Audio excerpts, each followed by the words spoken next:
like, nigga, do not oversleep. You gonna pull a Because I, fierce, ain't it?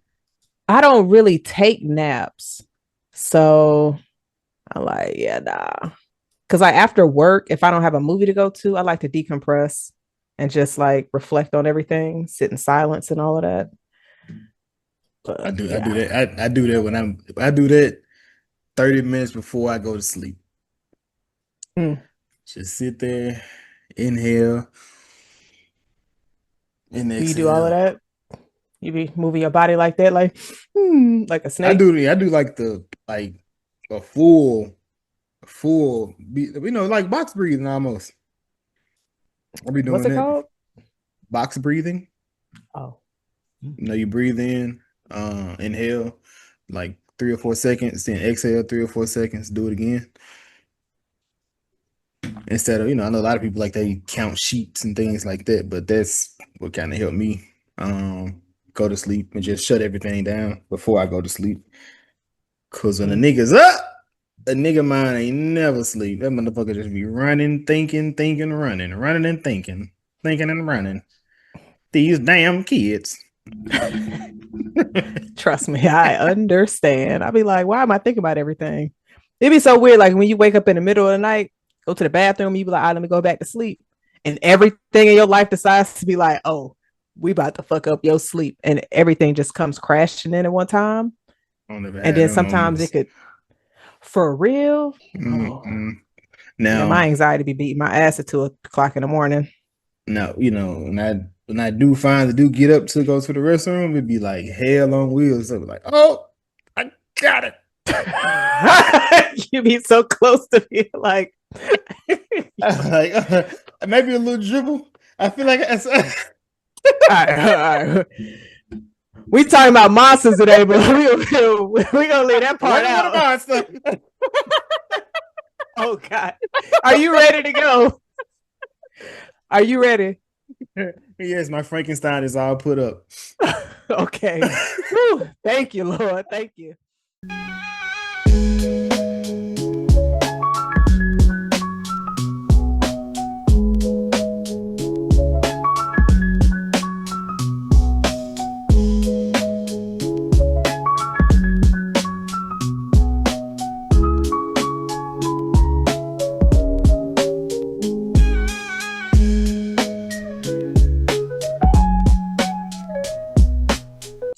What's going on, y'all? Welcome to the Was It Good Though podcast, where we review movies and TV shows. I am one of your hosts. I am Jazz. And I'm Jason.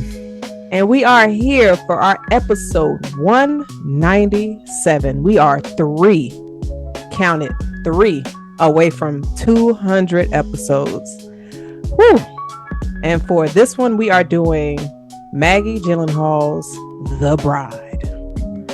But before we get into the episode, definitely want to let you guys know, please be sure to check out our Queued Up As Requested. That is where we listen to you for any kind of movie suggestions, only movies that you suggest that we review. We will put that in the queue, review it, quick, straight to the point reactions.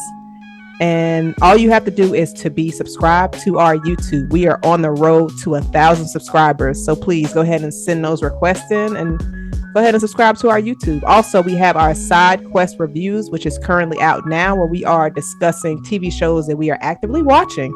Right now, we are watching season 2 of Cross, which is currently streaming on Amazon Prime, and Paradise, which is currently streaming on Hulu. So y'all please be sure to check that out. And I wanted to say I was recently on the latest episode of Talking Ish, a podcast amongst friends. We were talking about politics, our stripper songs, and what our stripper names would be. So it was very a good time over there. Jason is ready to judge us for the content that we were speaking on. Ready to judge? I'm already judging. I wrote a soliloquy that they're gonna read on the next episode. Mm-hmm. I gotta get y'all correct. I'm gonna have to ask Anthony. Anthony, put Jason's comments through Chat GPT real quick and let it clean it up a little bit, because it might be a little wild. But y'all please be sure to check out our episode 196. We reviewed Blank Man with our brother Austin as a guest. And next week we are going to go ahead and wrap up Cross season 2 for our episode 198. And that's going to be an episode where we kind of summarize all the things that happened throughout the season and then get to the finale. With Helene. With Helene. I didn't want to say who was joining us just in case Helene be like, I can't fuck with y'all. So then I'll just be like, oh. Well. We're going to find somebody that's named Helene. If Helene don't talk up, guess what? We're going to talk shit about talking-ish. There we go. Fighting words. Talk about Cross. Got him. Y'all, please be sure to like, subscribe, rate, review. Jason, let's get into The Bride. Now, was this one of the films that was on your watch list for the first half of 2026? No, but I was definitely looking out for it. The trailer definitely looked good when it first came out. So yeah, I was excited to see the film. Uh-oh. Oh no, you good. No, you good. But yeah, no, I was definitely excited. What about you?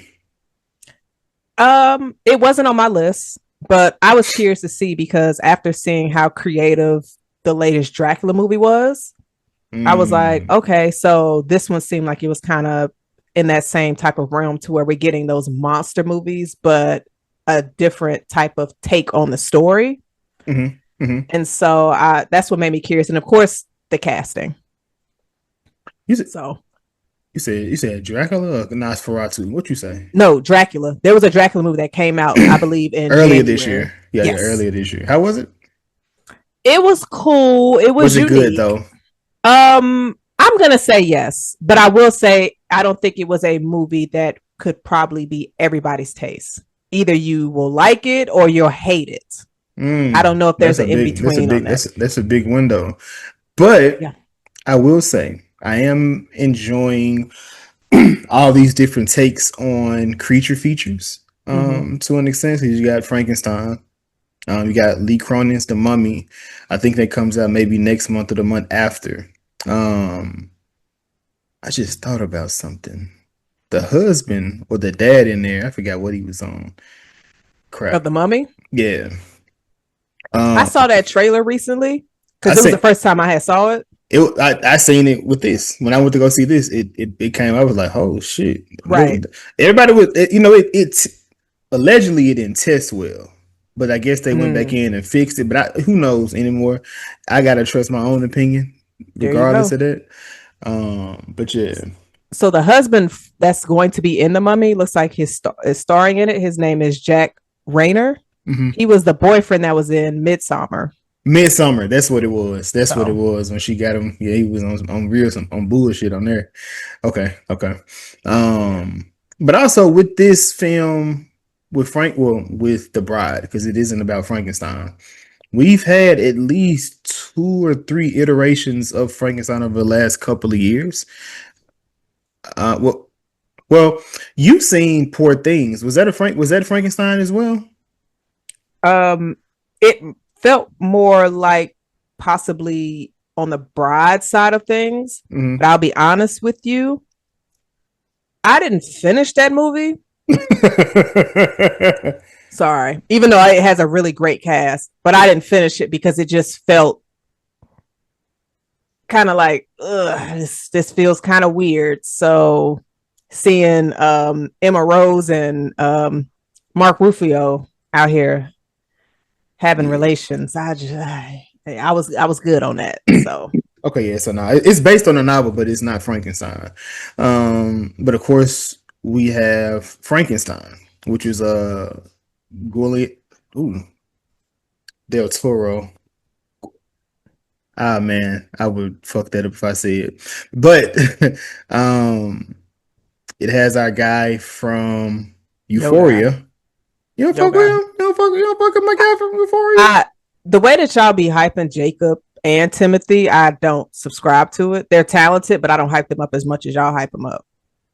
Jacob, what's my guy name? Jacob Elordi. He does pretty good in his roles. The only person that you hype up that I can agree with you on is my boy from The Running Man. Oh, yeah. But I ain't never hyped nobody else except Jacob. and I only said Jacob. I think he'll do well in certain role. He did good in Frankenstein. You didn't like his Frankenstein? He was fine. Glenn Powell was the name from Running Yeah. Man. But no, you be hyping Timothy up too. Y'all love Timothy. Don't put Jason in that. I said I'm way everything I see him in.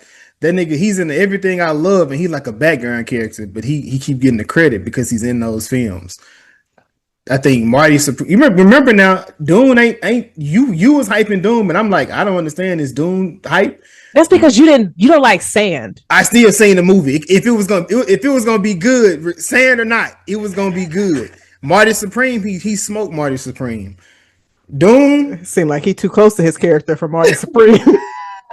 man, cut that man some slack, man. We'll get to that. It was some bullshit, but yes. Have you ever read Frankenstein from Mary Shelley? I know that was no, but I didn't know that Frankenstein was written by a woman. I had no idea. Yeah. Did you know prior to this? Yeah. Well, they when I was in school, everybody was reading. Well, it wasn't required reading for my class, right? But a lot of people had to read this for school. So yeah, I always knew that.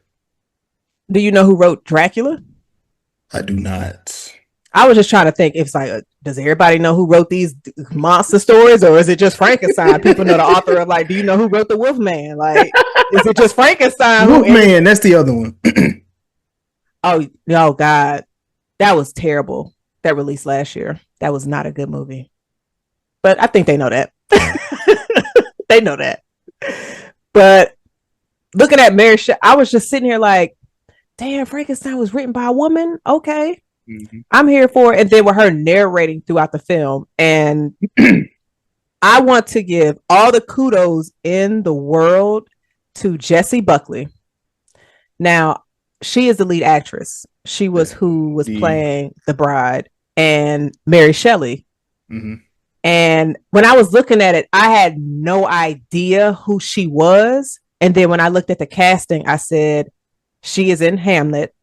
She is up for Oscar for Best Supporting.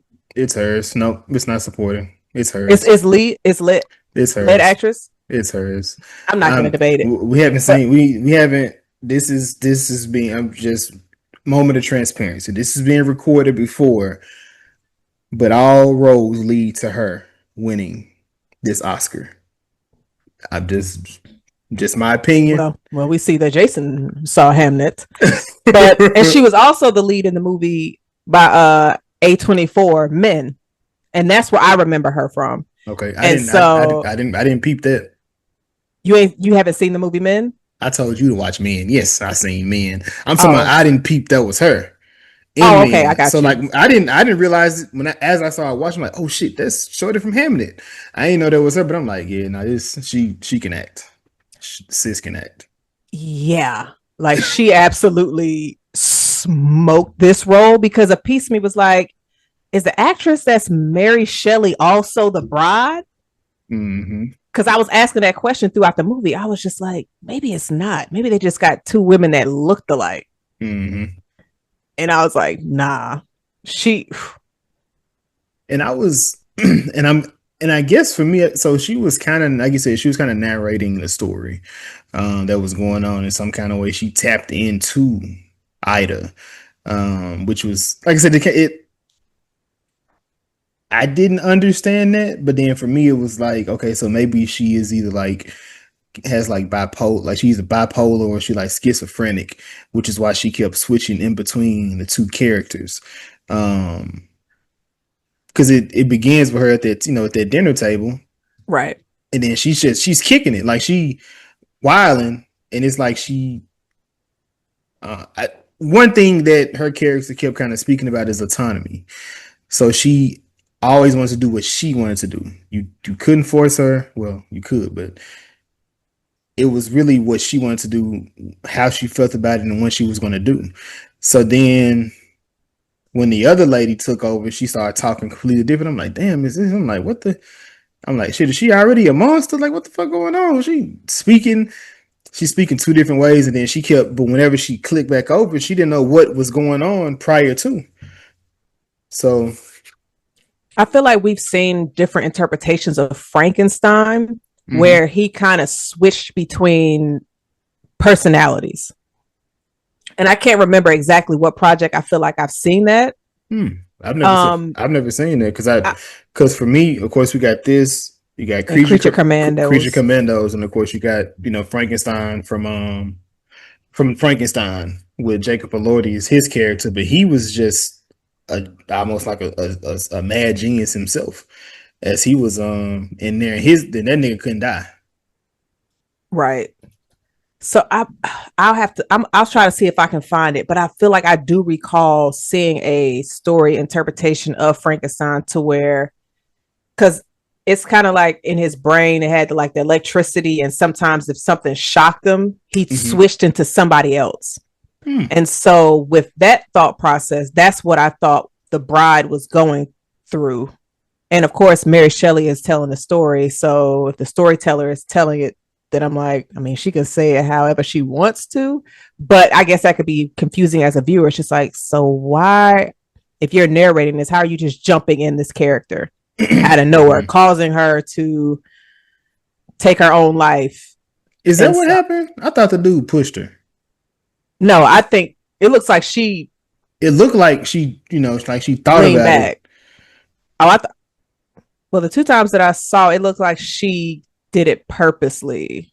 Very possible, because like she was at the end, like she was tired anyway. So yeah, because he was screaming her name like Ida, and I'm like, if you kind of pushed her, you probably wouldn't scream her name out like that, especially if y'all was the one that was going to bury her anyway. She ended up beating on her like she was just, And then I guess the way that she acted at the table, you can be like, man, she fell down them steps, y'all. Like, y'all saw her wild, and I ain't have to really do nothing. But did you peep who the mob boss was? I was gonna wait to bring it up there in Link of Thrones, but I was just like, I'm sure Jason was able to catch who he was. Yeah, that scene at the table, at the dinner table, when he was like, to go get it. He said, "We already got it. What you mean? I go get her, but we already." You know what? I said, nigga, I jumped out my seat. I said, what the You didn't think he was that cold-blooded? I didn't think he was like that. I said, God damn. Jason, he has tongues in his restaurant sitting behind him. He killed dude and was just eating at the table. Just like, okay. Wipe the blood off. Like, the blood probably got in your food, but you was like, let me finish eating. And then he over here telling dude, like, tell your wife I said hello. You gotta take him out, man, because he is literally threatening your life and your family's life. But with how this story was going, we see, because I know you mentioned like Creature Commandos, seeing that interpretation of the bride, and then seeing this one. Do you see like a lot of similarities, or did it seem like each of them kind of had their own path? Outside of obvious connections, of course, of them being created for Frank. Yeah. Outside, I mean, so essentially, yeah, it was somewhat the same motivation. They're all lonely. They want a companion. I think Jacob's character more so drew to a woman that wasn't afraid of him. So that's why he liked her. The other two was kind of created in there because I thought that's what was going to happen with her character. She was going to get reanimated for him to be with. But that's not how that story went. But yeah, I really enjoyed. Well, I enjoyed that where they have him where he is a lonely character. And he's just like, I need somebody. I need companionship. And Dr. E was just like, you want to fuck? Like what? He was like, no, I'm lonely, bitch. I need somebody to talk to. Go to the movies with. I want to go to the movies and dance with her, you know? What you think about it? So because obviously we saw the bride in this fresh from being brought back to life. And then Creature Commando, she had been alive for years and trying to dodge a very stalkerish Frankenstein who wouldn't leave her alone, even though she said no. But in this, I mean, Frank, it took me a while to see Frank's villainy later on in the movie. I like his intentions seemed pure, but then his lies started to be louder as the movie was going on. He manipulated her throughout this entire movie until she kind of called him out on it.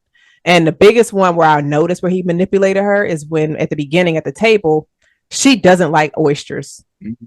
And when he said, "Oh, we got a bunch of oysters, you love them," and I said, Frank, out of all the stuff you could have said she loved, you picked the one thing that she doesn't. Mm-hmm. And so him, and then I think it was just like, oh, if I just tell her like before the accident we was doing this, we had a great time. And somebody who doesn't have their memory, somebody doesn't remember anything, they're depending on you to fill those gaps and those voids. Lying all the time. Like, you manipulating her, and you know, no. I'm lying too. If you dated somebody with dementia, you'd be telling them the truth. Stop, Jason. First off, I'm not dating nobody with dementia. I'm going to leave, so they're gonna forget about me anyway. I'm saying, like, if they didn't have it and then they end up getting it, you're gonna be like, you gonna break up? So you mean like if I'm married to somebody and they get dementia? Yeah.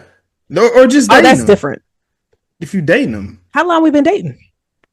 I don't know. You know, I don't know how you feel about marriage, so you know, maybe 2 years. He just get it out of nowhere at this young age. I don't know. I would assume that I love them. Why am I lying to them? That would be my question. What is the point of me lying to them? Because they're not gonna remember.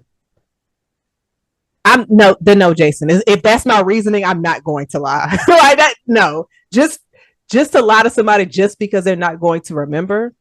No, I'm not gonna do that. No. Would you do that? Yeah, hell yeah. You just do that shit just for fun. Yeah.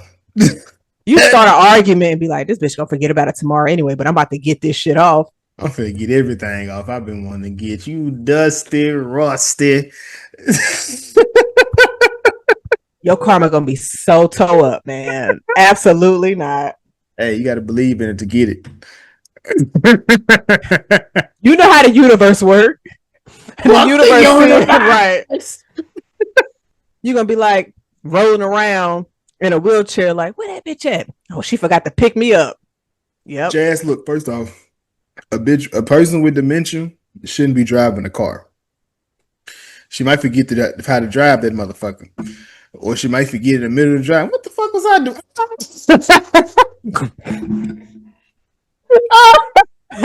I don't know how we got here, man. Wake up in the middle of a car crash. Man, you killed 3 kids, a grandma. You be sad and then forget that shit the next day. I ain't be like, what? No, I be like, ma'am. Ma'am. Huh? What's going on? What's going on? We moving on, man. You just killed them. Not just killed them. That wasn't me. I got a disease. Bitch, you going to jail. Here go my card. It say I got it. All right. Well, that got dark. But after Mary got into Ida, and I thought it was so funny, like when Frank went to the Institute and you said it was Annette Bening's character. It was Dr. D? Dr. E. Yeah, so that name is a name. No, I feel that. So I thought her character was hilarious. She was. And her assistant was giving me, of course, like Dr. Frankenstein type of energy, and his assistant. Yeah. Because when Frank was just like, she was like, I'm not about to make you nobody. What, you want a redhead with big breasts? Like, she's like, I'm not doing that. And he was like, well, I thought you were a mad scientist. And they just like, well, I mean, you ain't lying, Frank. And they just go get a body. Just after going to the morgue and just finding the first one. Jason, they didn't go to the morgue. They went to the cemetery.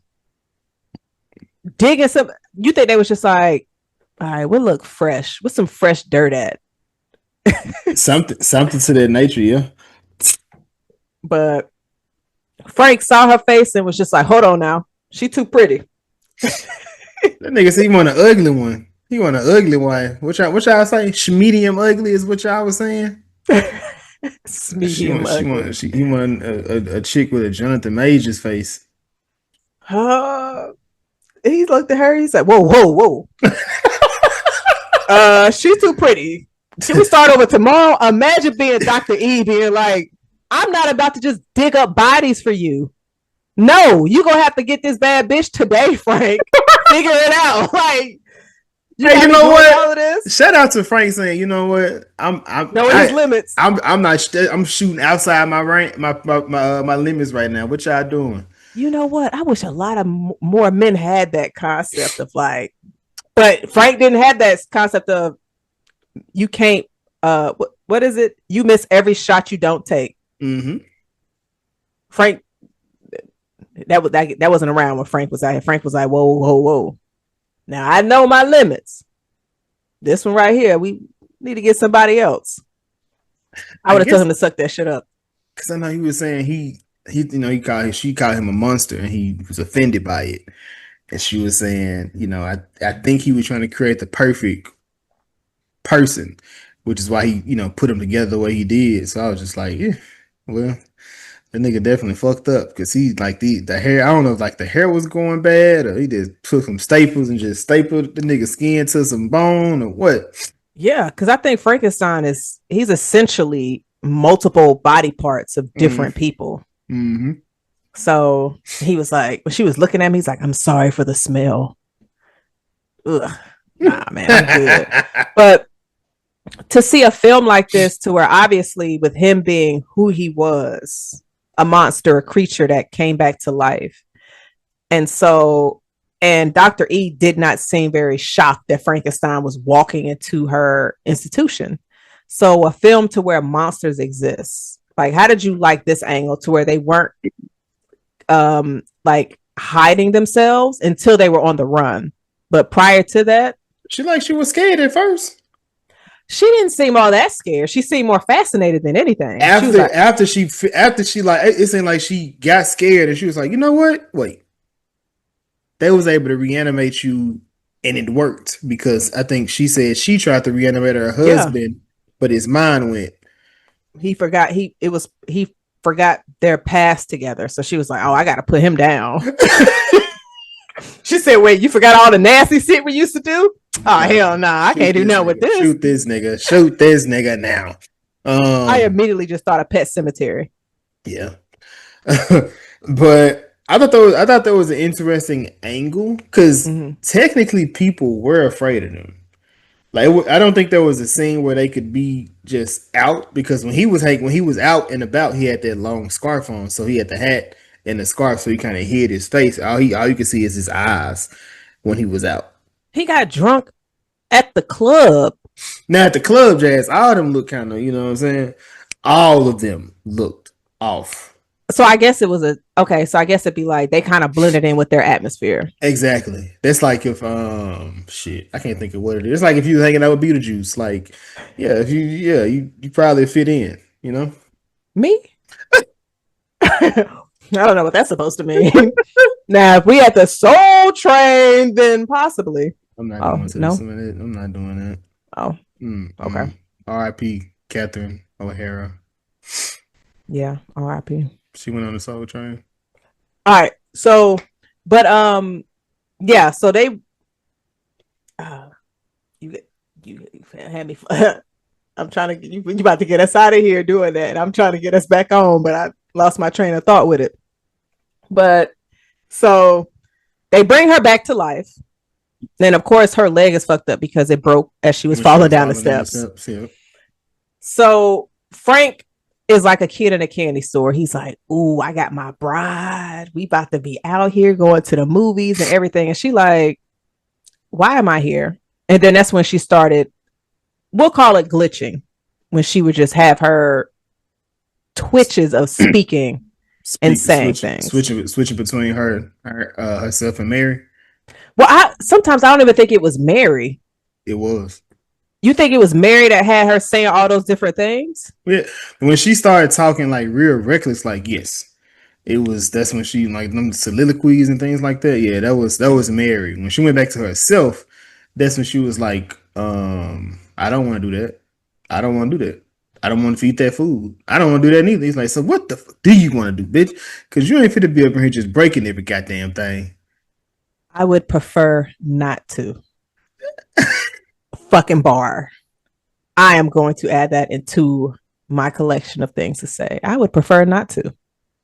I love it. But no, okay. And then we saw how she was able to get that black stuff on her face, because I was curious as to where that came from. Yeah. Because like in all the images, I'm like, why? Where is that from? But it was the toxins that was in her, and it stuck on her skin, and it was in her tongue and all of that. Mm-hmm. I liked it. I actually enjoyed her, the way they made her look. So it wasn't like a reanimation, because I think in what's that? What's the name of that damn? Creature Commandos, they did the same thing. They went to go get body parts to create her, which is kind of wild because he fucked it. Yeah. Men scientists are pretty gross. Sorry, not sorry. Yeah. But would you say this story is a love story or a story about manipulation and control? It's a love story. To me, because yes, you do have that, but I look at it as like a rom-com, and in every rom-com, you do have the shoe has to drop, and once that shoe drops, the other person has to do the grand gesture. You don't get the grand. You're not gonna get a grand gesture if everything going well. The grand gesture comes from the betrayal and how they fix it. So yeah, it's more of more romantic dramedy, more so than a rom-com, of course. Okay. What would you say that the grand gesture was? Ooh, that's a great question. So I think, did she know when they did the dancing? Did she know at that point that he was lying? Yeah. I don't think she knew he was lying until the movies. I think it was when when she saw the cop. Okay. Because he said her name, and because it's like she was trying to add everything up into her mind, because it was the oysters, and then they had the mob following them, and then she saw the cop, and that was when they had to steal somebody's car, because Frank can't drive, but the bride can drive. And so I think it was at that point. Let me see, because I know check that out, because I remember when because I felt like he corrected everything, but he couldn't have, because she was shooting at the people because she was upset that she shot the dude. So, but I felt like the grand gesture, he died in the middle of the grand gesture when he proposed. Yeah, when he finally proposed to her, and she said, "I would prefer not to." It was, that's how they began. That's how it ended. But yeah. What would you consider the movie? I would consider it a story about manipulation and control. For sure. I mean, it had elements of love, but the way you got to that love was manipulation. So that's why I probably. So for me, I can't say that, because at the same exact time, she only did stuff that she wanted to, but she didn't do things based on what he told her. I mean, she was with him because she was under the impression that they were together prior to her accident. So imagine that you wake up, you have no kind of thoughts, memory of your past, and a woman is in your hospital room. It's like, "Hey, honey," and you like, "I don't know who this bitch is," and she's like, "Well, we've been married for 10 years." So you're going off the strength of, okay, we must have a life together, and she created an entire scenario for you to believe. This is a woman that you did not know prior to the accident. She just came, she saw you in bed, she read your medical report, was like, oh yeah, I'm about to go ahead and lie to him real quick and let him know he's my husband now, when you had a completely life that did not include her. And at that point, your life pivoted to whatever she was telling you. That's how I would say, that's how that seemed. But see, the thing, but I guess for me, I don't. So yes, he did lie. I'm not. I'm not. That's, we understand. He lied to her, but even within them lies, I felt as if she still did what she wanted to do, though. Like, even though he lied to her, she still moved her own, like, under her own premise. Because even within, they tried to get her to do all this, she was like, I'm cool on it. I prefer not to. Nope. I don't want to do that. Nope. And then I felt as if it turned when she was, because when she was out in the club, he let her kick it. He let her do whatever she wanted to. No questions asked. He was just drinking. She twerking on the men. She dancing with the dude. They picking her up. They flipping her dress. Da da da. Then it was all cool until she felt as if they was harassing her. She was like, "Hey, stop!" And then that's when he jumped in. And then they leave in the club, and they pull up again. He was like, "Hey, let's just be nice. Let's chill. We having a good time. Everybody having fun." And then that's when, he had to go ahead, put that ass whooping. Well, Herb stomp. Put that killing on them boys. But then I would say she was still limited on what she could do. Because even when she didn't know where she should go. Because after he did kill those two guys, he said, go home. I know how it is to have people after you and call you the monster. And she said, I don't know where I live. What was he supposed to do? But my thing is, it's what I guess she was limited to a certain extent. She could not do anything without Frank because she did not know anything without Frank, because he gave her this story of the life they had prior to her accident. But she could have. But for me, my only issue with that argument there is she could have went back to Dr. E, and then they could have figured out something at that point, because she did at the end of the movie. But even since she woke up from the accident, even Dr. E told her, you are his bride. Y'all are meant to get married. So Dr. E was even involved in the lie. The story that they were telling her. So it was two people manipulating her. But I'm referring to when they was on the run, though. At the point of when he had, because he went on the run because he did the murder, not because she would have been tied into it. It was, I'm in trouble. I don't want you to be in trouble. Just go wherever you need to go to make sure you good. And she chose to go with him. She could have went back to Dr. E house. But Dr. E was the same person that was just Jess, if Frankenstein ran away because he killed somebody, what is it there for me to do? She could have probably stayed there at the institute and studied her some more. But I guess if you're somebody, you wake up and the two people around you, oh, this is who you're supposed to be with. Mentally and emotionally, you would attach yourself to them. You see what I'm saying? I guess she wasn't in a situation to where she could do things on her own without Frank. Even when they got into hear me out. Even when they got into the fight to where she was about to run off and then Frank is over here looking for a car for them to take. She could have, I guess, if she didn't have any attachments with him, she could have just been like, you go do your thing. I'm going to go steal a car and leave. That was a moment where she could have separated from him, but she didn't. And then when she was about to drop him off before his anxiety attack, she was like, oh, we got to get you some help. And then they took him to the movies, to where it was just like she had an emotionally pairing to him, because the whole time they were together, that's all she knew. So I guess if you have somebody that is, I don't want to use the word raised, because of course she had a life prior to the accident, but I guess you can say she was reborn when she came back to life. All she knew was Frank. So to tell somebody you need to walk away from that person, that's kind of like a big ask, because they're just like, well, I don't know myself without them. You see what I'm saying? Does that make sense?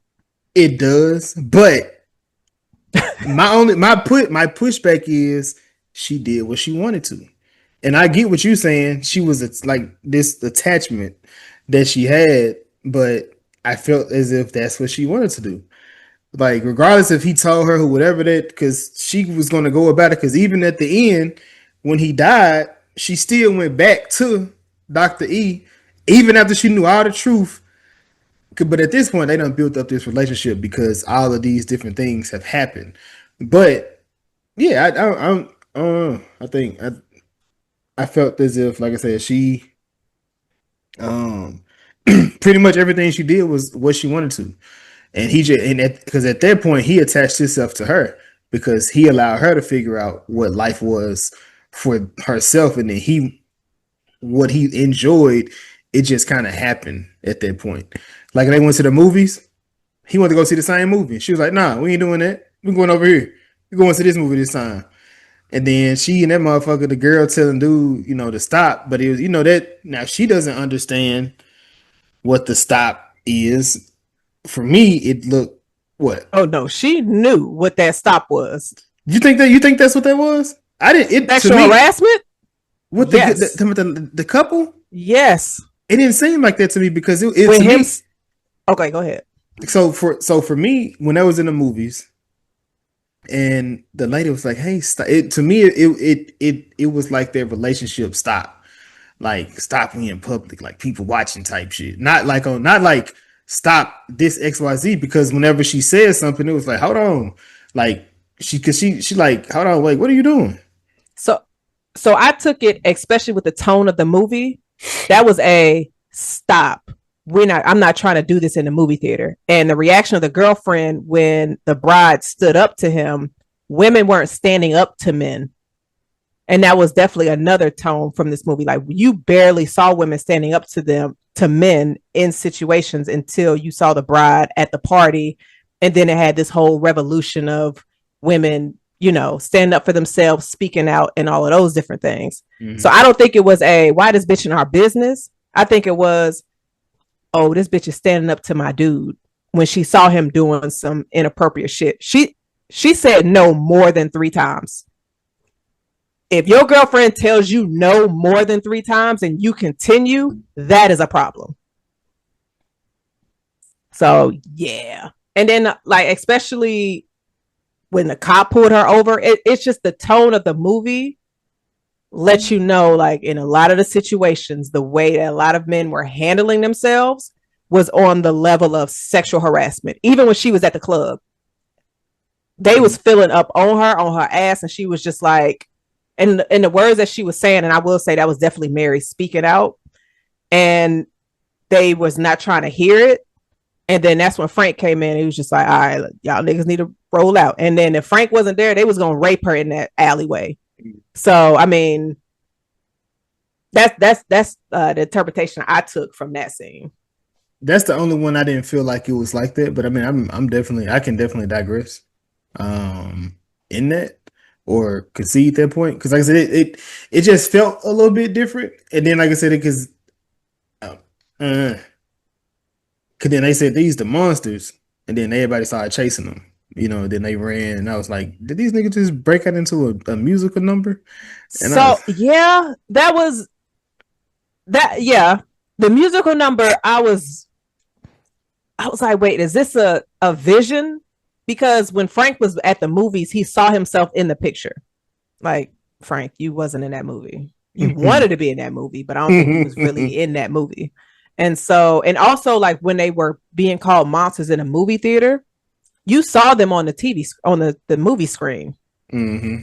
And so that element I thought was an interesting choice, because you also saw it when they were at the drive-in as well. Mm-hmm. But then it was like, okay, so other people see what we see. Because like Penelope Cruz character, and I definitely want to speak to her, it's like they looking at the movie screen at the drive-in and they're seeing Frank and the bride talking, but then looking at the car of them talking, I was like, wait a minute. I think that now that part for sure I knew wasn't real. Like that, but whatever they were looking at on the screen was that wasn't them. That was for us more so. But when Penelope when she was listening, of course she just behind the car just eavesdropping like a motherfucker. She hearing them, she like, oh shit. this is what's really going on between them.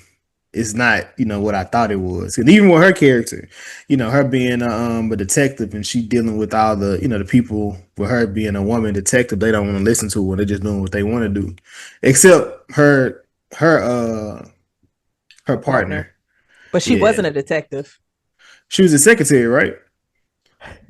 I don't really know what her position was. She said she was a secretary, but I think she was a detective because she had a badge. The badge is fake. He gave her the badge. He gave her his badge. Okay, because he was able. If they said if he resigned, his only ask was to give his badge to her. So I think she was more so an assistant, but she was the one doing all the work, and he was just the front person to get information and respect from the male counterparts that they ran across. Yeah, but she was killing that shit like every time. Attention to details, looking at stuff while they was over there like, who is you? We ain't gotta listen to you, man. We don't even know who you are. It's just like, oh, okay, bet. Say less. But what'd you think about our detective and his assistant? They had an interesting relationship. I thought it was going to be like they were probably married or a couple, but it wasn't that at all. And them trying to was following everything, and like I said, she, like I said, he kind of ran interference as she looked over whatever was going on. Like when they was like after the ballroom scene, they on the run, they jump on the train. They jump on the train before or after? They jumped on the train. I'm confusing these god doggone scenes. I think they jumped on a train after they killed the two guys, because that's when he dropped his article. And then she pushed the dude off the train. She was like, "Is he all right?" Hell nah, nigga. That's the only thing I applaud Frank for lying to her about is when she would catch bodies, because she couldn't handle catching bodies. He was like, "Nah, he good. That nigga is dead." Yeah. I wonder if she had this, like, because Frank's supposed to be like super strong, but this one just almost seemed like he was just a regular man with deformities. Yeah, but because he only got shot in the head, but she got shot in the back, like her back shoulder, and she took that shot like a G. Well, he got shot. He got shot in the stomach too. Remember, that's what made her kill the first cop. Well, not the first cop, but the cop in the dancing scene. Oh, okay. Wait, he got shot in the stomach. Remember, he was in the She was like, "What, you shot? We need to take you to a hospital." He was like, "Nah, we can't go to a hospital. We got to keep going." And that's when the police pulled up, and that's when he started, telling her about the her name was Penelope, and she ate the oysters. Just lying. Hey, man. She said, "Then she over here running. Did you used to call me what, Pep for short?" He said, "Call you what?" "Oh, I did tell her name was Penelope." And then he got the nerve to get a Penelope tat on his chest. I said, "Frank, you toxic little shit. Like, that's crazy." Penelope. But I do believe that he loved her. For sure. And for somebody like him, knowing how to love somebody was not taught. Mm-hmm. So he probably thought what he was doing was okay. So I'm not going to, shit on him too much, but I'm going to shit on him a little bit. Amen. But yeah. And then I would say he was late in certain instances. I'm just like, all right, Frank, you do see this cop like filling her up. Can you please shoot him faster? I guess for him, he looked at it as if this situation is going to resolve itself. I'm not having to jump into it. But unfortunately, he did have to, jump into it. And he was like, "Yeah, no, I got to go and correct this shit. These niggas is tripping." Yeah. A lot of them. She was like, "What do you, how do you open an oyster with a little muscle?" So you got a dirty mouth, I guess. Get out the car. Yeah, I ain't know what he was on at that point. I was like, "Bro, what the hell?" I guess he said, you want to get out this ticket, don't you? I'm like, all right, Frank, you see it's 2 cops. Take that one out first and take that other one out next. He had a good shot too, though. That's not been saying shit. He got to be pretty quick because he's not the regular Frankenstein where he can't die. The other Frankenstein would not die. He was like, he's not gonna die. He's just gonna keep on coming. He doesn't die. Like no matter what you do. Do you think that we should have got some more, like, I guess, graphic kills from him to where he would be like beating folks in the head, like similar to the death, like the curb stomping? I thought that was a great death. That's not what this movie is about. So no, not for me. It's not a fucking. I would have loved to see him kill some more guys, only because of like how they were treating women throughout this movie. So to see, I guess, hero. But as you said, Frankenstein being a hero in a movie about a woman would be kind of crazy, don't you think? Yes. I mean, but he was her hero in multiple situations, though. He was there, but that's not what this movie was about. It was more so about women and empowerment. Women empowerment, how they took over, how they created a revolution, how they followed, which we're here now because he could have still collected more bodies though. Who else he was gonna kill? Anybody who came across their path. But his whole thing was to make sure she was good. That's the only thing he cared about, making sure that she was safe. Because technically he would have been by himself had she listened and just left. But no, she wanted to go with him. She didn't know nothing outside of him. She could go with Mr. She can go with Miss E. We don't have to revisit this, Jason. We can agree to disagree on that point. What you mean? It's not. It's the truth. It's okay. All right. Okay. But you said, because what she end up at? What did she? If she had her own mind, she would still be dead. She had her own mind. Man, all right. But you was about to say we're here. What was you about to say? Oh, this is what Joker 2 should have been. Oh. This is what Joker 2 should have been. Because it's the same, almost same story where, well, that was in a psychiatric, that was like in a psychiatric ward, and that's how they met each other. But her attraction to him was he was the Joker, and he was like this big bad figure. Everybody followed him. They broke him out to do this, that, and the third, but because, spoiler alert, that's not the life he wanted to live, she cut the nigga off, and that was the end of it. That movie was so bad. Yeah. Oh god, that movie was so bad. It's definitely a letdown. It's definitely a letdown. Yeah. But this is what I thought the Joker should have been. Even down to the musical stuff, they had that shit in here. So it was in the older days. It was a weirdo relationship between amongst two reimagined people who would love each other to the end of days, and that was already at the end of their days. So shit, that was eternity. So yeah. Yeah. I think if it would have been more on this side than what we got, I think it would have probably been a lot more successful for sure. What did you think about the musical numbers that we got in this? Do you think that was a very good element to add, or did it seem not needed? So with it being like a 1930s feel, because it's the early, like during that time, it fits. It fit the movie for me. I didn't hate it at all. She definitely took some big swings, some creative risk, and I didn't hate her for it.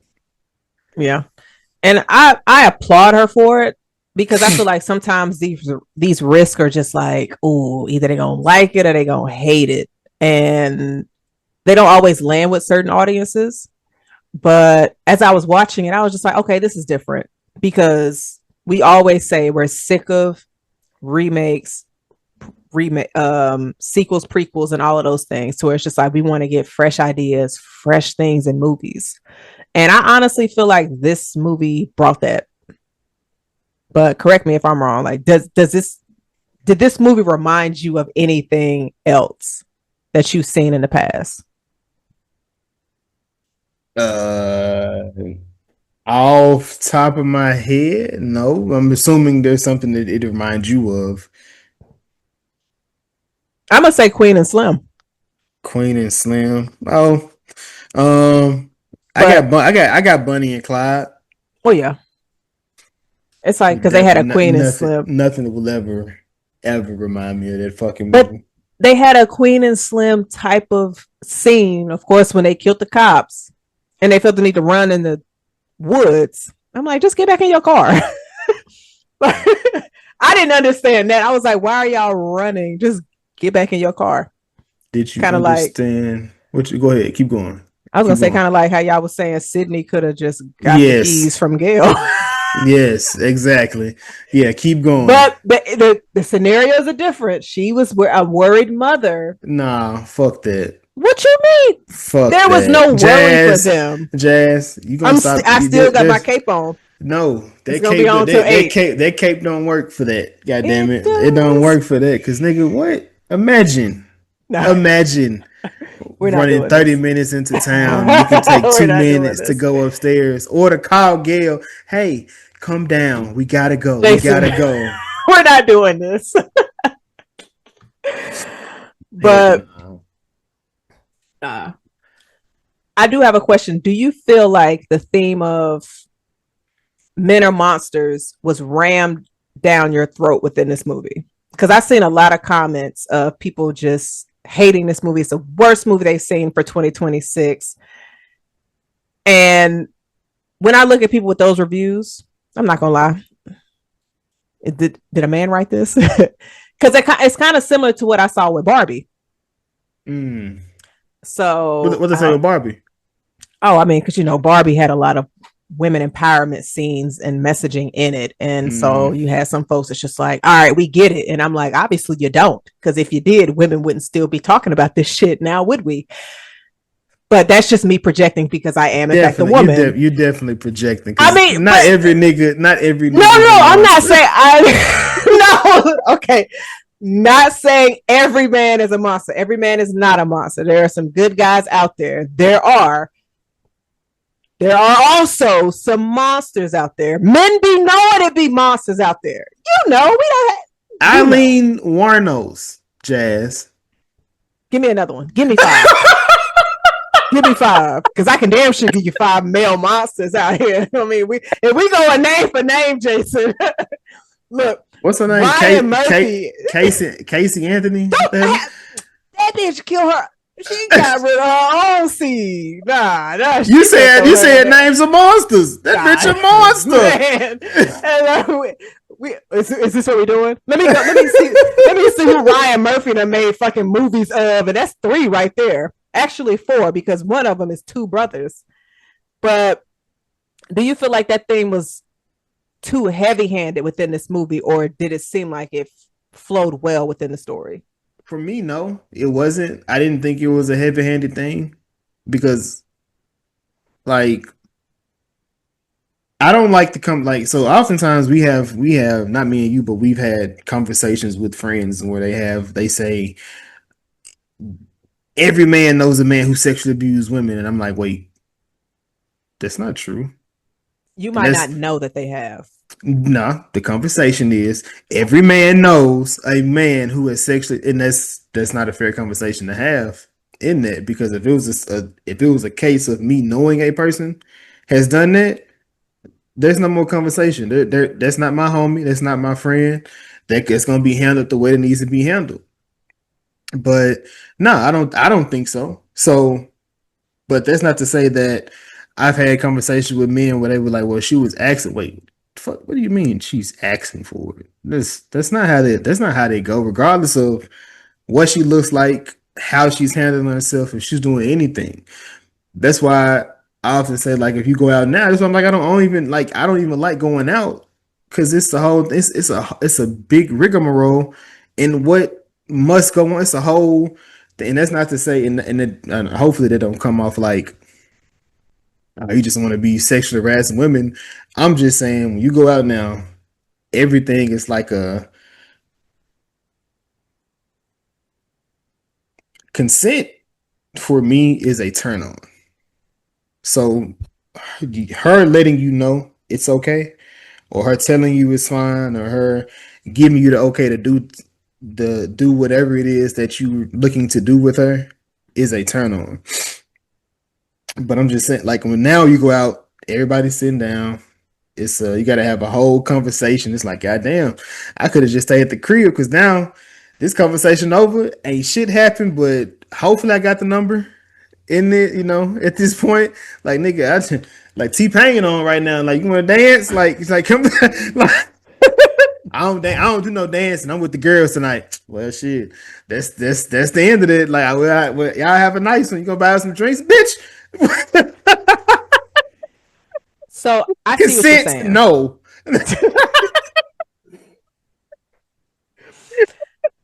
So I see what you're saying. And I recently went out with some friends to a club for the first time in a while. Nigga. And I'm realizing why I do not go to clubs. The early 2000s was a moment. I am glad it was a moment that I was able to experience. Mm-hmm.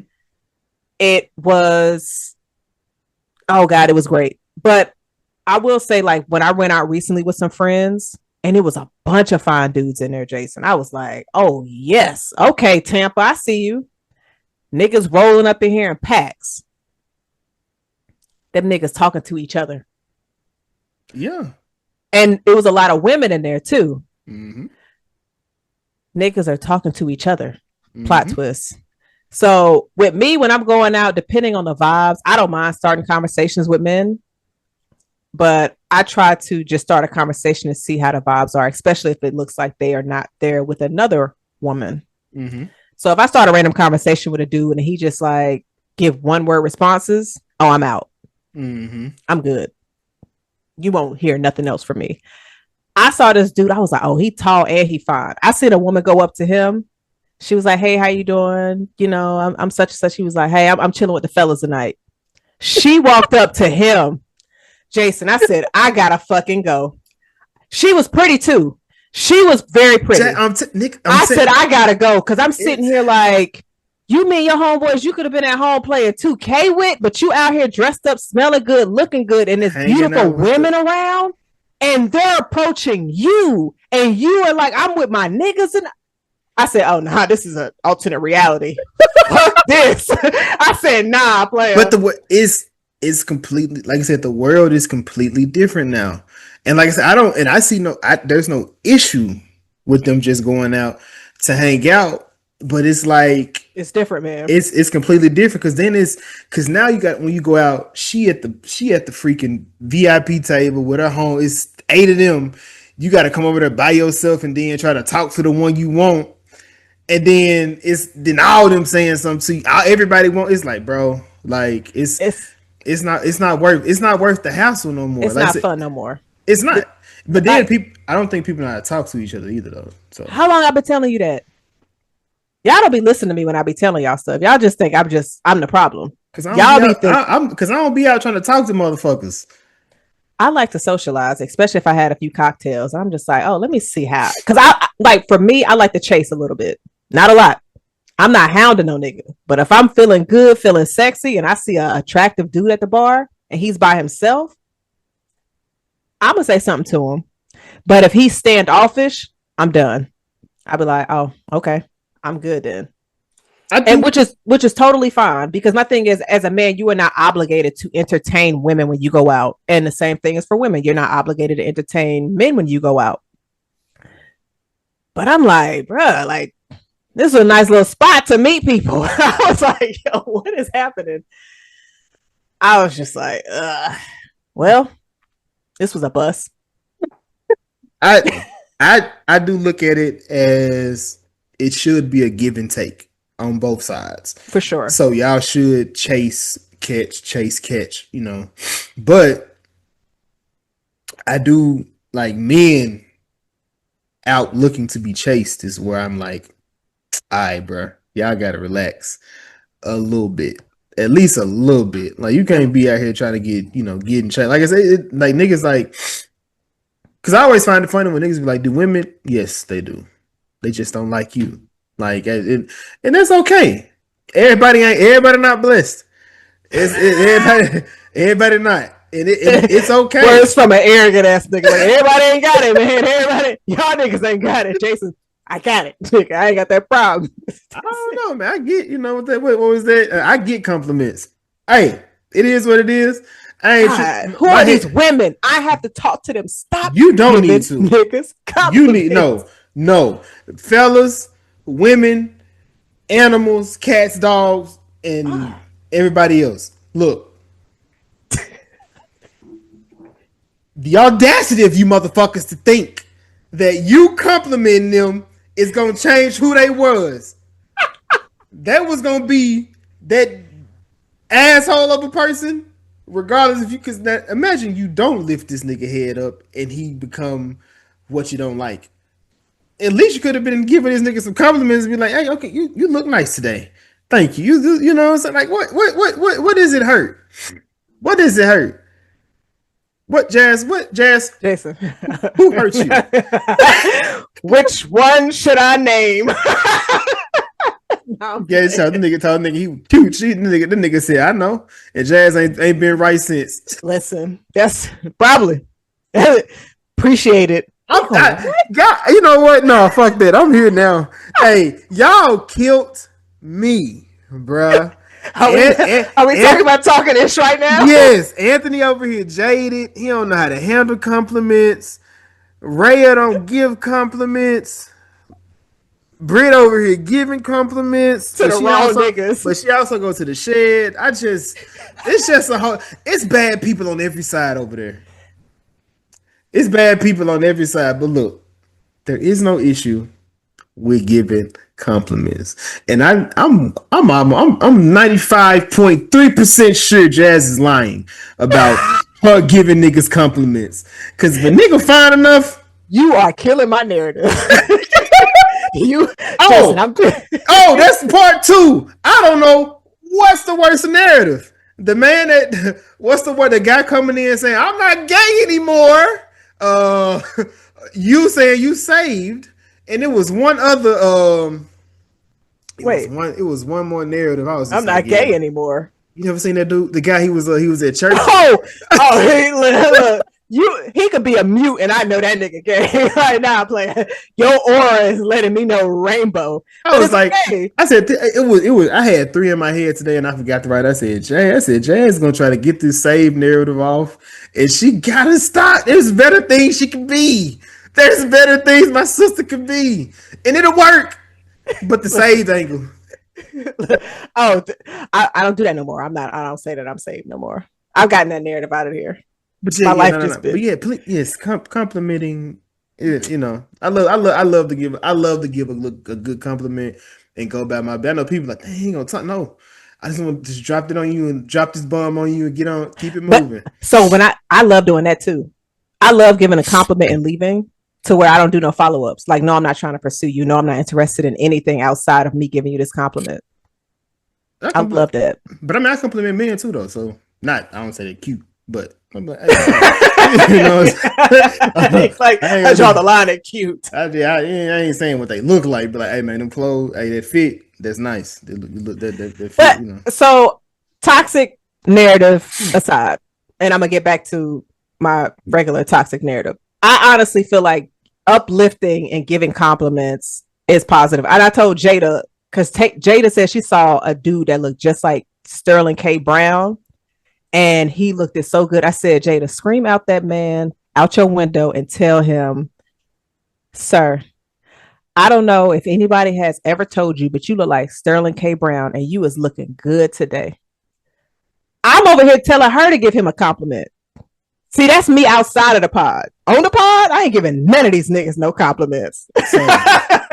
On the pod, off the pod. Don't ever tell me I look like somebody else in the compliment. I don't care what. I don't care. No, because look, I've learned because now when it comes to women, oftentimes when women, I think the other person ain't. They be like, that bitch ugly. Why would you say I look like her? Or you think it's like, but I think she cute, but I don't. So don't ever compare. Not saying that you comparing. It's just like you look like. I mean, that's because like when the chat said that I look like Shorter from Snowfall. Auntie from Snowfall. Mm-hmm. I didn't see it, and I still don't see it. But I don't think she's unattractive. She's very beautiful, but I don't see any kind of her forehead ain't even big, so I don't even know where the fuck y'all even got that from. How you saying I look like somebody who ain't got no big forehead? Big ass. Jazz, this is how you.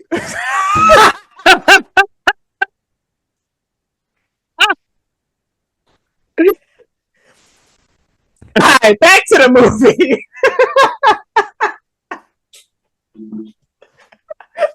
That was something I didn't hear prior to right now, and that comparison was 3 years old. Shit, might be 4. Nah, it's 3. The forehead conversation was never a conversation until it was a conversation. Right, it wasn't. It's like, oh, Jazz got a big forehead. It was just never said. Now niggas just be pushing on that shit all the time. Like, all right, you and your forehead, your forehead is sisters. I gotta be the sister now. Right. The Bow Wow push for violence. But now it's like me, Helene, and Lisa. Lisa just found out she had a big forehead. Lisa. Y'all done sent my girl out, man. Hey, she's a villain now. She was always a villain. You're right. We just starting to see that she's a villain. I love that. But did you know that the detective is Maggie Gyllenhaal's husband? Yes. Yeah. She brought her whole family on this movie. I love that for her. All of them always work together because they did the innocent. Guilty until proven innocent. No, innocent. Are you talking about presumed innocent? Yes, because I was like, oh, that's it. I said, I was like, did y'all know that was her brother-in-law? His brother-in-law. They was trying to take him to jail. I didn't realize that was her husband until this. So Maggie was also involved in presumed innocent as well. She was not, but the brother-in-law was, but her husband was the one that was trying to take Jake to jail. That's how I found out that they was married. Okay, I didn't know that. And then also Christian Bale and Maggie were in Dark Knight together. Mm-hmm. So I love seeing this when people get back to working with each other. They have that rapport. Did you see that? Did you see how they got back together? No. She said that he did have to audition because for her, she said it wasn't that she didn't know him. She knew him for Batman and Bruce, but she wanted to make sure that he would actually fit this role. And his voice, his speaking voice, you see that? Mm-mm. So his speaking voice was real because whenever they came on set, they just all went outside and just screamed as loud as they can for as long as they can to kill his voice. So then when he started speaking, it was very hoarse when they started doing. But everybody said they had this is the most fun they ever had on a set to create a movie. I don't know if that's just them trying to sell the movie, but yeah, that's what they were saying. They all came out there to do that, so it was dope to see how they created that too. I'm pretty sure, especially with them having a rapport and chemistry, they probably did have a good time. I mean, with a film like this, I don't think, they had a good time shooting this. Let me go see the movie. I don't know. Unless it's a cast that I'm not familiar with, knowing that detail wouldn't make me want to go see the movie. That's just me. I'm just like, let me see the cast look like. Oh, they got chemistry. They've all worked together. I know they had a bomb time. Let me go see what they did in this. But what'd you think about Penelope Cruz? Because I absolutely enjoyed her character in this. And so, especially because I haven't seen her in a project in a while. So in my mind, I said I haven't seen Penelope Cruz in nothing in quite some time. Yeah. So it was a breath of fresh air to see her character. Right. And the way she played her roles, she played into the woman side of it. but she played it to get to where she needed to get to. So in every situation, she listened before she acted. In every situation, because she never really just drew. Well, I think she did. Did she shoot? I felt like she may have shot Frank. Remember they did that standoff. Possibly because the bride shot old dude in the toe. The cop. Yeah. Yeah. So it might have been that Penelope is the one who shot Frank in the chest. Okay. Yeah. Why she shoot that man in the foot? I was just like, damn. And when she was just like, don't sleep with your witnesses, detective. She said that was a rookie move. I was like, yo. Because she was on a case. She was helping him with a case, right? And he fell in love with her. Yeah. To shut down the mob boss, to get some dirt on him, and then come to find out she got up out of here. Yeah, she died. Yeah, because he was upset about this shit. He said, "I thought she was dead." She was like, "You were in love with her, weren't you?" Well, she had that fire though. No, I don't know that, Jason. You could tell. She walked around like she had that fire, but then she put it on. Did she? Yeah, she did. But then she put it on Frankenstein. Niggas, hold on. He's oh.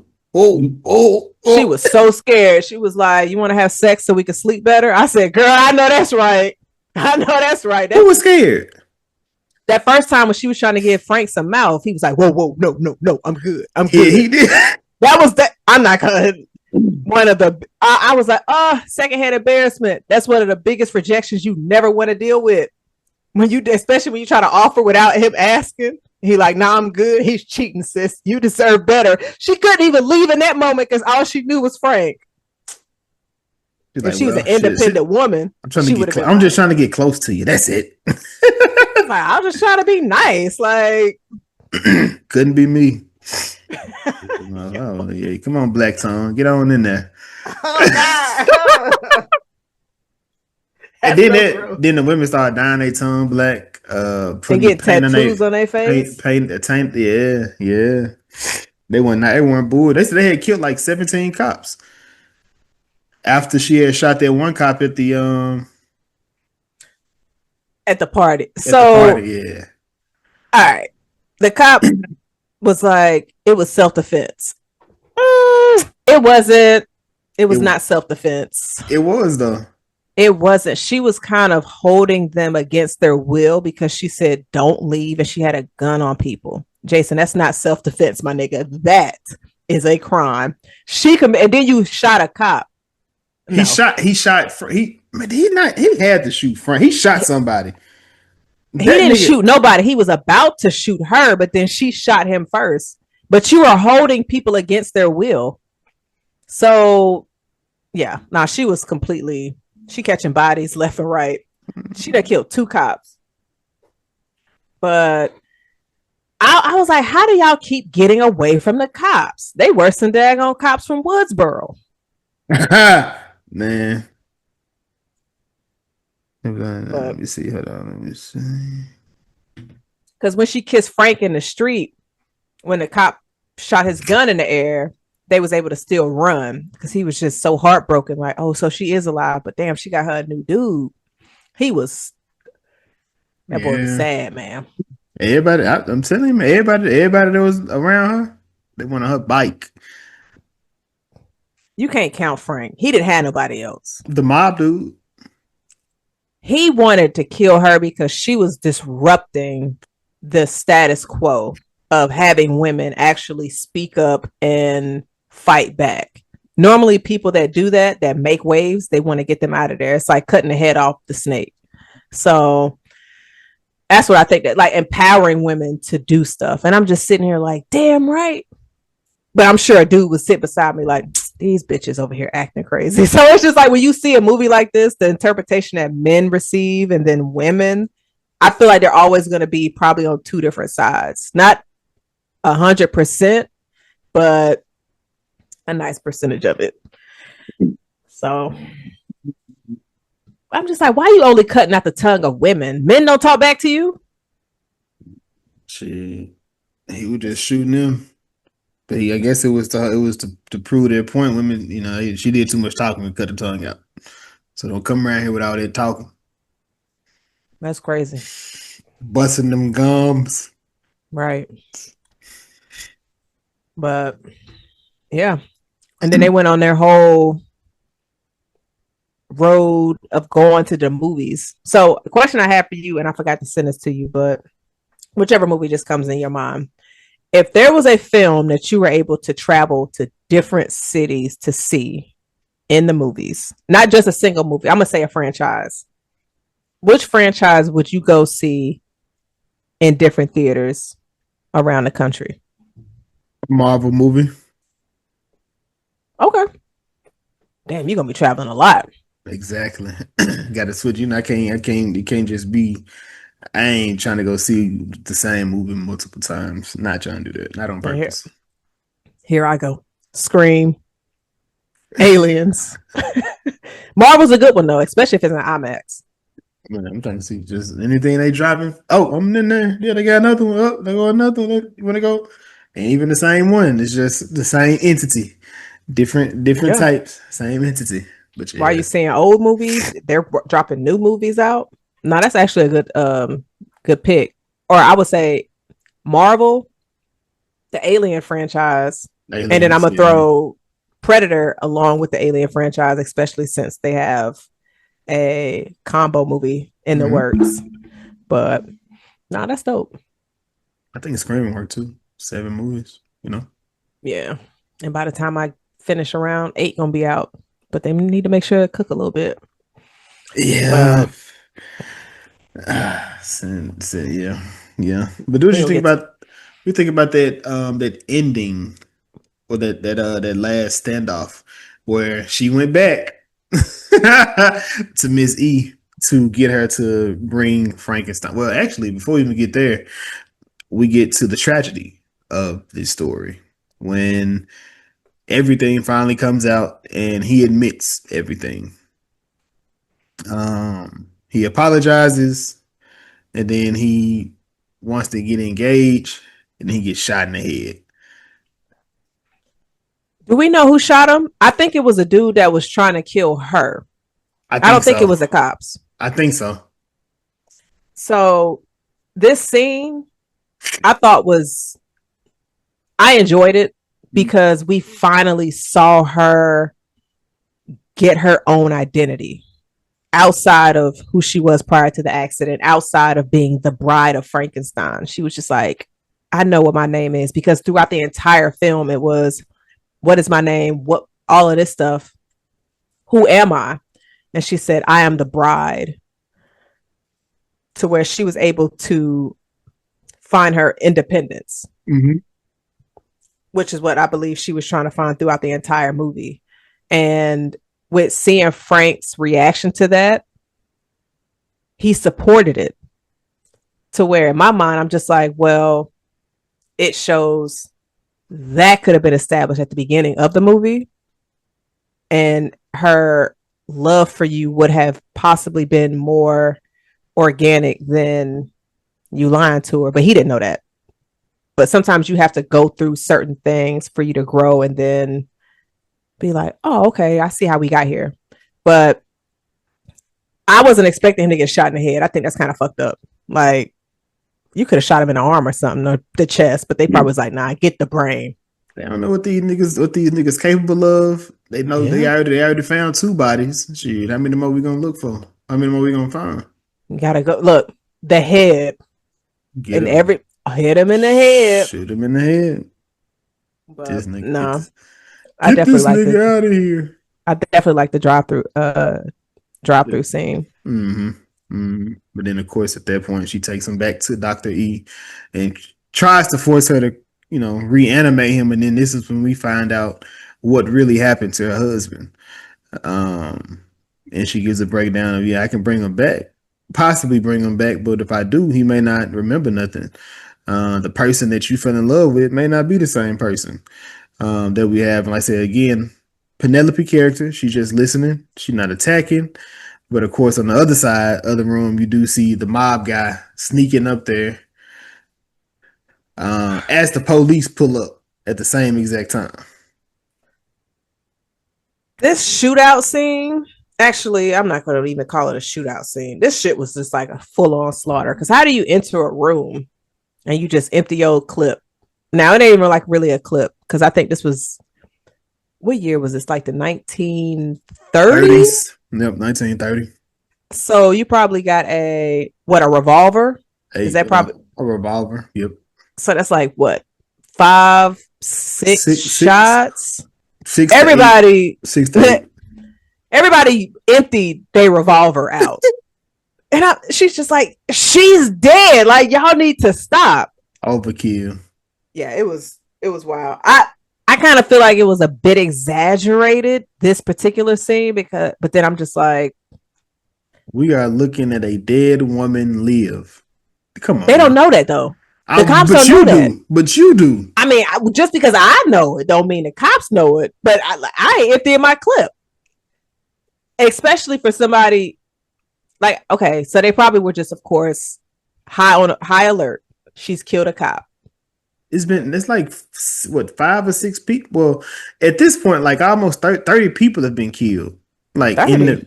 Yes, I'm not necessarily. Oh, because they put the women bodies on her, because that's what the cops said. They're gonna roll everything. So, and even if we didn't, we got 2 dead bodies in the street from that fight where he curb stomped one guy, he killed the other, he ran the other guy head into the wall.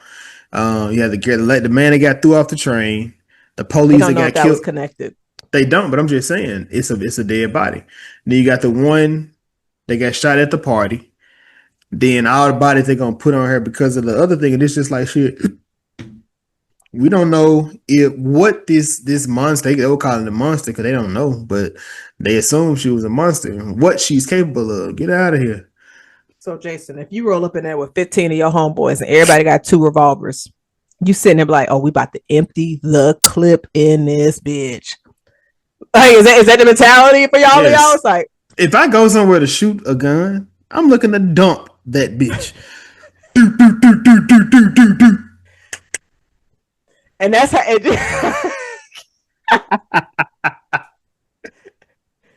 Man, I was just like, I was like, damn, like they going in. They could have. It was 2 innocent people in that space that they could have shot. That's what I thought was going to happen. I thought they was going to die. Now, if anything you didn't like, Penelope being able to come in there, kick all the cops out, and then say, take all the time you need. That's not happening. But she's a detective, and they just local cops. Man, I don't give a damn what they is. That shit ain't happening. So you mean to tell me if a woman came in and was just like, I'm a detective, clear my crime scene, she's already dead. You gonna be like, bitch, I ain't listening to you. Yeah, because I feel like even if a man, they'd be like, all right, let me check the protocol on this to see. But this is 1930 though. You think they want to check the protocols? Hell no, not 1930. A lot of shit.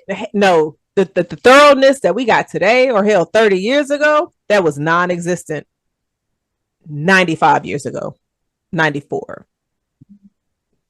years ago, that was not. Yeah, they was probably just like, all right.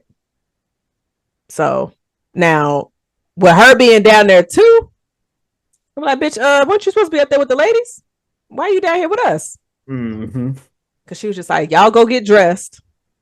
And I do love the fact that her assistant, Dr. E's assistant, who was looking at the bride with her eyebrow up the beginning of the movie, also had the mark on her face. Mark on her face, yeah. I was like, look at you join the cult, your whole ass. Because like she was scared at first. She was, yeah. Or maybe it was because it was a shock when she first seen it. Yeah, because she was just like, y'all good? And then when she was dropping all the cups and stuff, she's just like, man, get this bitch up out of here. This bitch losing it. But it did leave it open for a possible sequel. Now, if they did come out with a sequel, would you go check it out? Probably. I don't think they should. This should be ended here, though. They shouldn't do no sequel. And at the end, you seen a little mid-credit where they caught the mob boss? I did, and they tattooed the stuff on his face, and then didn't they kill him? It Or didn't was it say just a that. tattoo? But I Okay. know, but it was funny because the detective was helping him. Yeah. Because it was kind of like a moment of, okay, we got the revenge that we wanted. Because essentially, he was the biggest villain in the movie. Mm-hmm. Or would you see the bride or Frank as a villain as well? No, I don't think so. They weren't trying to cause harm to people, but until it was trying to be caused to them. Right. Self defense for sure. Mm-hmm. Outside of when she shot that cop at that party, she was wild. I'm not going to say that was self defense. I feel like he shot. I feel like he shot at somebody. She ain't just shoot that nigga. She shot him because she saw him coming her way, and she was also flustered. She had just finished dancing. So you got to be careful when you over here rolling up on people that just finished a dance number after doing a monster mash mixed with thriller dance. I'm not rolling up on nobody like that. And she was calling everybody out. She was like, I know what you did. You killed this person. And I was just like, oh. Yeah, how did she know that? That was Mary talking. Because Mary said, I am speaking for the dead. Gotcha, so I was just like, gotcha. all the women that had been killed, she was speaking for them. And a lot of people that were involved or the reason behind them dying, a lot of them was at that party. So, yeah, I mean, I do like the creative tone and path that Maggie went with this one.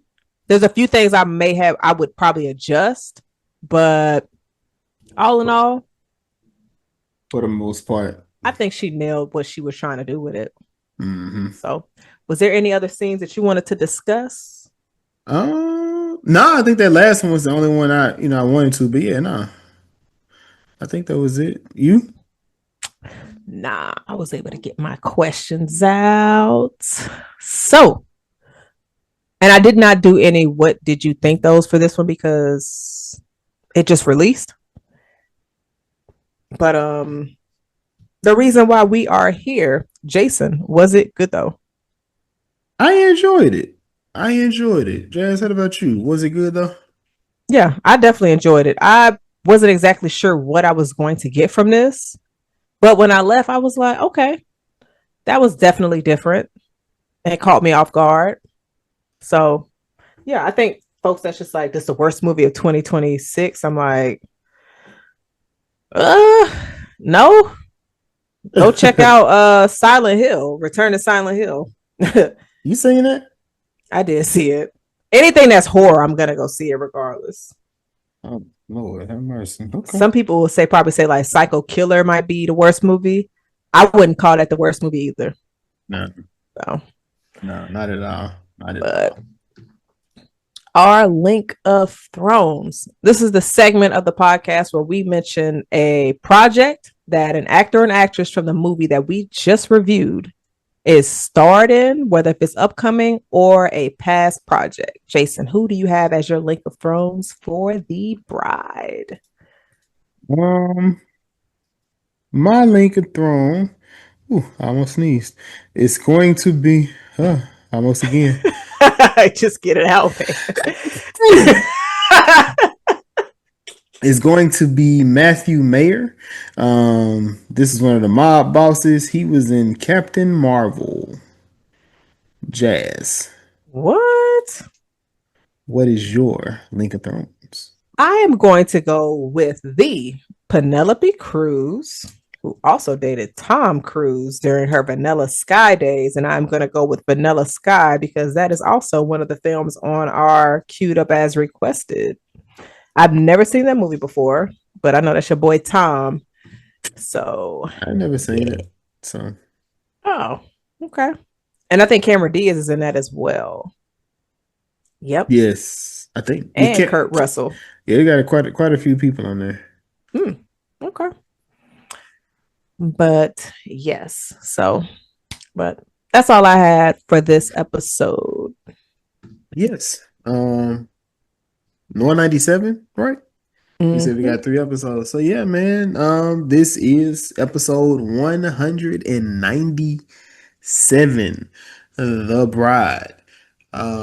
Please check out our cross episode. It would have come out yesterday. give you that episode 7 on there. Again, we'll be closing that franchise out, that season out next week for episode 198. Listen, check out our Paradise episode that would have come out last Friday. Be on the lookout for that to come out this Thursday. I think that was everything that I had. So please like, share, subscribe, comment, let us know what you're thinking. We also have the queued up as requested, where we listen to your request for a movie only, but you must be subscribed to our channel. Once you get subscribed, let us know and drop your request. But until then, this is What's Good Though podcast about movies, TV shows, and autonomy. I am one of your hosts. I am Jason. I am Jazz. And I guess with this movie coming out in March, it is Women's History Month. Women's History Month. So shout out. We had that plan. To the women. No, who celebrates women? No, kidding.